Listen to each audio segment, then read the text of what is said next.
G'day! Welcome back to another video. Today I'm going to be answering the question of who should get ready on the morning of the wedding. So for myself, I had all my bridesmaids sleep overnight. I had my mum rock up in the morning. I had my flower girls get dropped off / picked up by my dad. So I had all of them get ready with me. They just got ready a little bit later.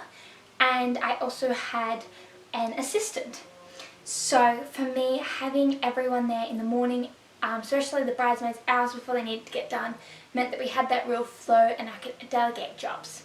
Having the flower girls rock up later meant that we had a bit more time to ourselves and a bit less babysitting time. Having an assistant was amazing. She would go pick up things that we forgot to do, look after the kids, service food.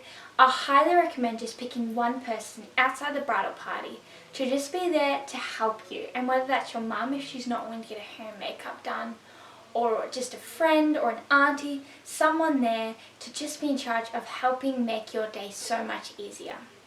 How to coordinate them all in the morning, I have a full separate video for that, and that's how to make the perfect run sheet. If you want to check that out, I'll leave it in the description box below. The main thing is you want everyone there early and you want to keep the flow going to have a really good run sheet.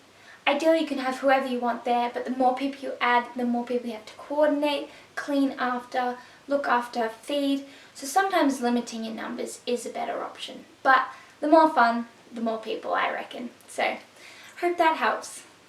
Thanks for watching. Bye!